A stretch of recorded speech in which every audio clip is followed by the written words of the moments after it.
बंधुओं, आइए हम लोग सुंदरकांड का 30वां दोहा का अध्ययन करें। नाम पवार दिय शनिति ध्यान तुम्हारे कपाट, लोचन निज पद जंत्रित जाई प्राण के बाट। देखिए, हमारे जीवन में सबसे महत्वपूर्ण शब्द है ध्यान करना, चिंतन करना, विचार करना।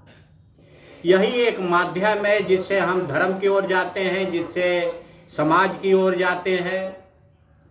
हमारे लिए चिंतन महत्वपूर्ण है और यही हनुमान जी भी बता रहे हैं कि विचार से चिंतन करके हम लोग जो किवाड़ बंद है, भगवान की ओर जाने का जो रास्ता बंद है, उसको हम खोल सकते हैं। ये विचार और चिंतन हमारे जीवन का महत्वपूर्ण अंग है।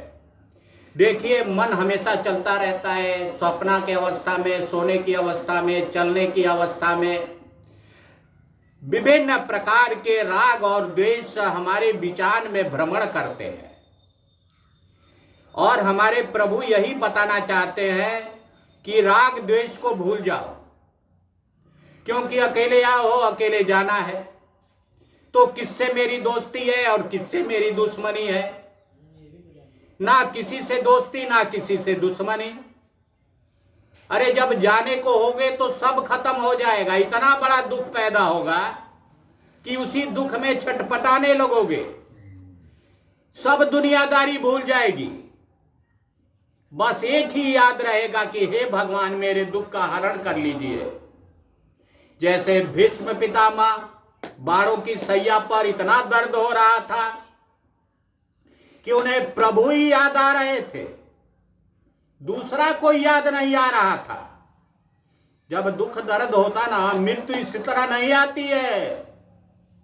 मृत्यु आएगी ना तो कोई ना कोई माध्यम बनाकर और ऐसी स्थिति में आपको पहुंचा देगी कि दुनियादारी, समाज, औरत, पुत्र सब भूल जाएगा। तो भगवान ने, तुलसी बाबा ने कहा, चलत मोहि चूड़ा मति दिन्ने, रघुपति हृदय लाई सोई लिन्ने, नाथ जुगल लोचन भरी बारी, बचन कहे कुछ जनक कुमारी। इतना सुंदर उत्तर तुलसी बाबा ने कहा। भगवान ने जो चूड़ामणि, इंसानियत और मानवता की जो चूड़ी पहनाई है इंसान को, इंसान इसी से तो घिरा है, इंसानियत से, मानवता से, सेवा से। और यही मां जानकी हनुमान जी को कह रही हैं कि भगवान ने जो ये चूड़ामणि दी है आपको, अरे भाई, दरअसल है ये तो आपके विचार का है और विचार में जो पैदा हुए वही आप करेंगे। मानो तो देव और नहीं तो पत्थर, ये तो आपके विचार की देन है। अनुज समेत गाऊं प्रभु चरना, दीन बंधु प्रणता रति हरना, मन क्रम वचन चरण अनुरागी, कही अपराध ना तो त्यागी।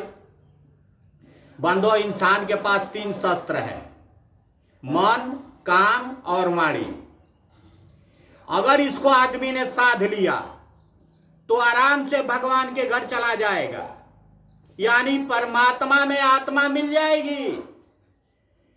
जैसे सोना सोने में मिल जाता है, लोहा लोहे में मिल जाता है, उसी तरह ये आत्मा परमात्मा में मिल जाती है। पर इसके लिए साधना पड़ेगा, मनवा को शांत करना पड़ेगा, कर्मवा निष्काम कर्म करना पड़ेगा।